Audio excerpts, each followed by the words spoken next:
For the longest time now, I've been hearing Nintendo fans ask, where's Mario Kart 9? Give us a new Mario Kart for Switch, Nintendo. Bring back Donkey Kong Jr., Nintendo. No, that last one's just me? Well, it seems Nintendo saw these requests and decided instead to do what they do best. Blindside us completely with a brand new experience. Instead of a standard sequel, we've got Mario Kart Live Home Circuit, a Toys to Life venture between Nintendo and Velan Studios.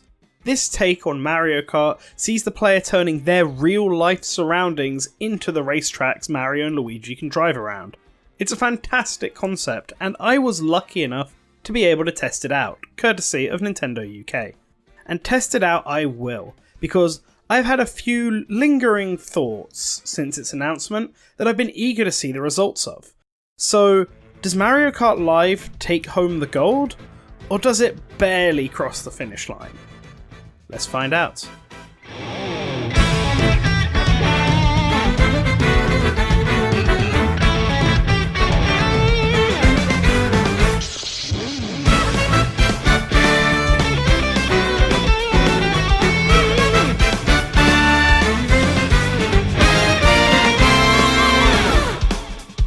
For those looking for a more traditional review, there'll be a card in the top right corner that will take you to the review on our website. Instead, for this video, I wanted to try and really push the limits of what this RC kart can do in a realistic setting. Because, realistically speaking, not everyone has access to a big open room with the freedom to make any track they want. Houses can be compact with weirdly shaped rooms. I still remember the days of Xbox Connect, where you had trailers of families having a great time in their 5x5 meter living rooms. But for me, I had to push the sofa out of the way and back myself up to the wall just to be picked up by the thing. Mario Kart Live doesn't have that issue, of course, but I imagine the thought on the minds of many is, how much space do I need to make a track? And how creative can I really be with the layout? This is what I really wanted to test out, and so I grabbed a couple of helpers and we got to work. Like all good tests, we need a control sample, and so we started with a basic regular track, the Luigi circuit if you will. A simple loop stretching from one side of our living room kitchen combo to the other, passing through and around a couple of obstacles. This gave us the basic Mario Kart Live experience, and it's also a good time to talk about what that entails. Mario races 4 of the Koopalings, or Bowser Jr., in traditional Mario Kart style. You can't drift, but you can go on boost pads and run on different speeds, from 50cc to 200. You can also use items and be affected by stage hazards, and I must say, I was very impressed by this. If Mario gets hit by a shell or lightning, then the car will stop, and using a mushroom causes a boost in speed. That's all basic. But then you get items like the Chain Chomp that pull Mario left and right slightly, and the cart will actually jolt left and right as if it's really being pulled along. The player feels this as if the Chain Chomp was actually there, and it's a great feeling. Likewise, there are various stage hazards and checkpoint types that interfere with the player, with the most impressive in my opinion being the magnet. No one really understands how magnets work. And the same can be said for fake AR magnets, because their power to pull things in can cross space and affect our real world. I found the Mario Kart actively being pulled towards this fake magnet, and it caused me to crash into a table leg. Again, very impressed, although not with the crash, I could have done without that. Going back to our track though, it was fine and it worked almost perfectly. The only issue we had was that the switch was on one side of the room and the track extended all the way to the other side, which apparently is nearly at the 5 meter range, as it turns out Mario can't just drive off into the sunset.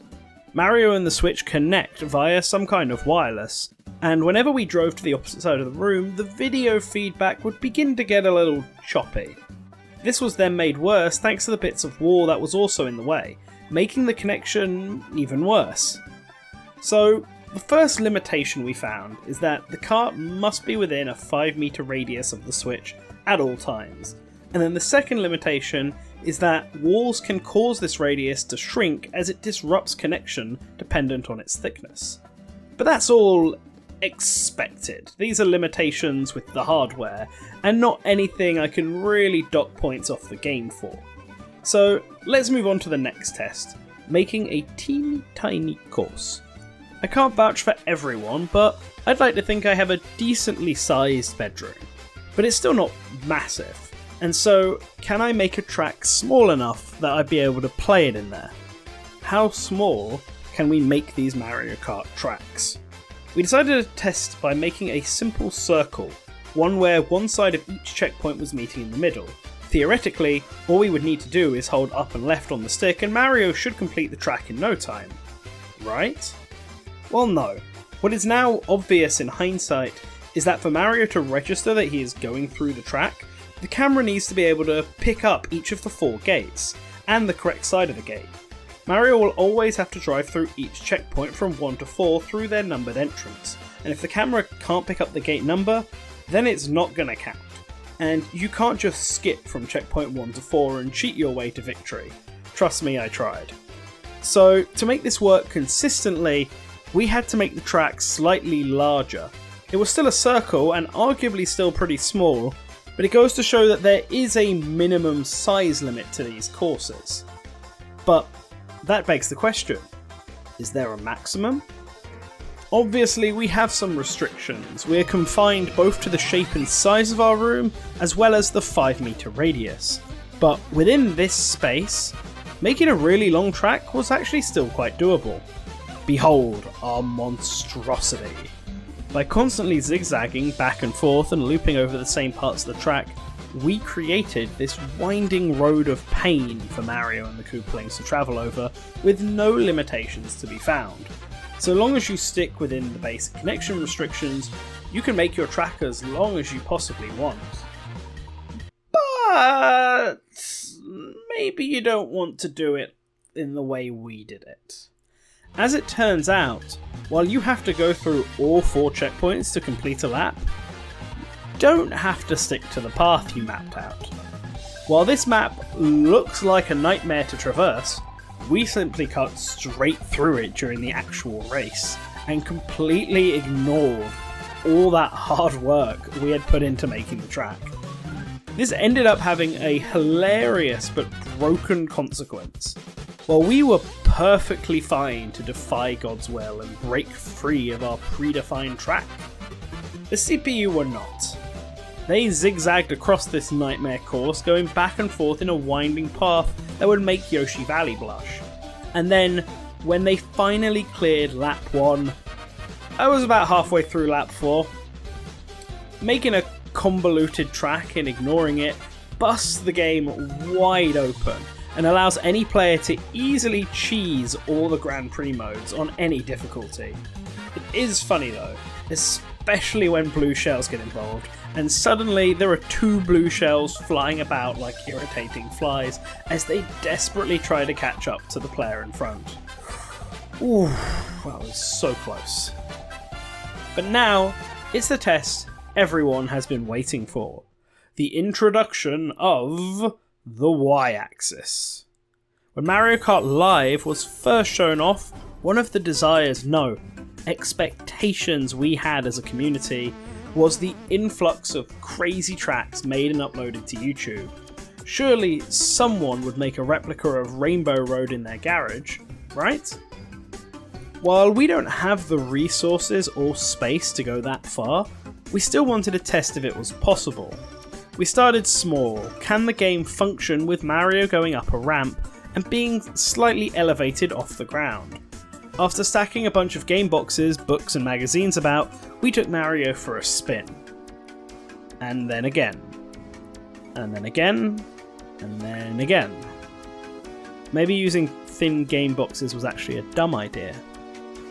While our choice of surface might have been a bit sus, we are happy to say that the game did still function at least. As long as Mario could see the checkpoint and go through it, the game picked up the course. But really, this isn't the Rainbow Road. This is but a few centimetres off the ground. We had to go bigger. And we did our best to deliver out of the everyday items we had. A yoga mat acting as a ramp, a coffee table with a bit of a precarious drop off the edge, a living room sofa with pillows acting as a steep ramp back down. Could Mr. Video Game himself manage such a precarious course? Well, things weren't looking great at the start. See, Mario couldn't even get up the ramp. He just didn't have enough horsepower on account of the game forcing the player to make tracks at 50cc. Sure, it allows for better control, but not the speed needed to go up the ramp. This was fine on higher speeds though, so it is doable. We just needed a bit of help from the hand of God to prod Mario up to the second gate during creation. And so far so good. It was slightly awkward, but Mario picks up going through the gate even when at a completely different elevation to the other ones. This might actually work as we hoped, but we had yet to know that pain was coming for us. As it turns out, Mario can drive on most surfaces. Carpet, tile, wood, concrete, plastic, it all works. But a sofa and a blanket, it was kind of pushing it. Mario pushed forward but constantly got stuck in the folds of the blanket. Still, with perseverance and patience, with the occasional help from God, we got through once again. Now there was only one part to go, the drop. And this actually gave us the most trouble of the whole course. See, for Mario Kart Live to work, Mario must always have all four wheels on the ground at any time. This is a no jumps, no trick zone. And so, when trying to come down, Mario occasionally had one wheel in the air, and when this happened, Lakitu, this guy was constantly ruining our progress and forcing us to restart from the very beginning. Fortunately, through careful driving, we managed to do it. We had made the dream, a course with verticality to it. We were there, right at the doors of Rainbow Road.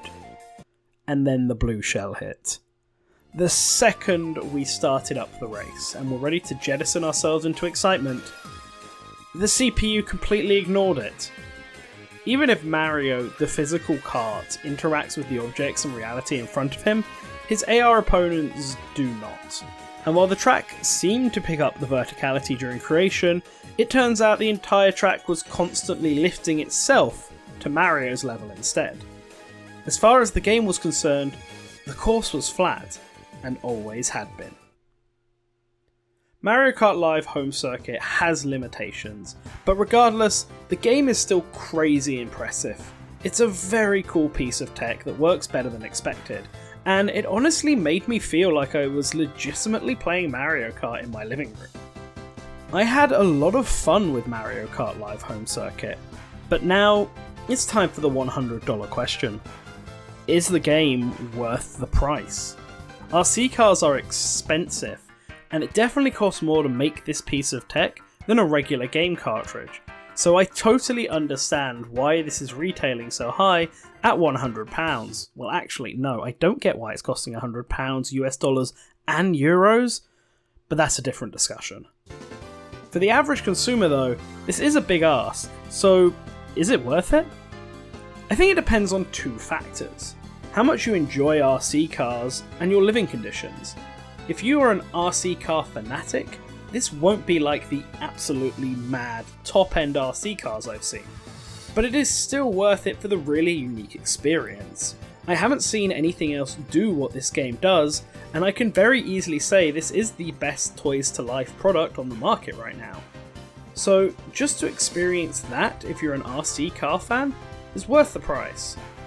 But I am saying that assuming that someone who already plays with RC cars is actually in a living condition where they can use them, as factors like the shape and size of your house are critically important. So, knowing my living space would have limitations, I wanted to see if it was possible for me to make the most of what I had available and create some fun courses. And while we aren't reaching the levels of Rainbow Road, I think the average house will have enough space for players to have fun making courses. Obviously, the bigger the better, but not everyone can be so blessed. So if you live in a small home, this might not work very well for you. It needs at least a square room where clutter can be removed to get the most out of it. But where there is a will, there's a way. So if you still want to get Mario Kart Live despite the fact you live in a walk-in closet, who am I to get in your way? After all, if you have the opportunity to get this game, and have been interested in checking it out, then I do recommend it. It was a unique experience I've never seen or had before, and I'll still be busting out Mario for a quick drive even after this review is over. I'll just have to make do with my Luigi circuits. Thank you very much for watching, and once again I want to thank Nintendo UK for giving me the opportunity to play this game. It would make my day if you could let me know down in the comments below if you enjoyed this video and if you're interested in checking out Mario Kart Live after watching it, or if I just simply changed your opinion on the game in any way. Right now our $5 plus patrons are appearing on screen, and you can join them by giving your support in the description link. No pressure of course, a free way to show your support is by liking, sharing, commenting and subscribing. All that good stuff that only first place winners do. You are the first place winner, right? If so, continue being awesome, and always remember to return to the source. Can't catch me! Ay, ay,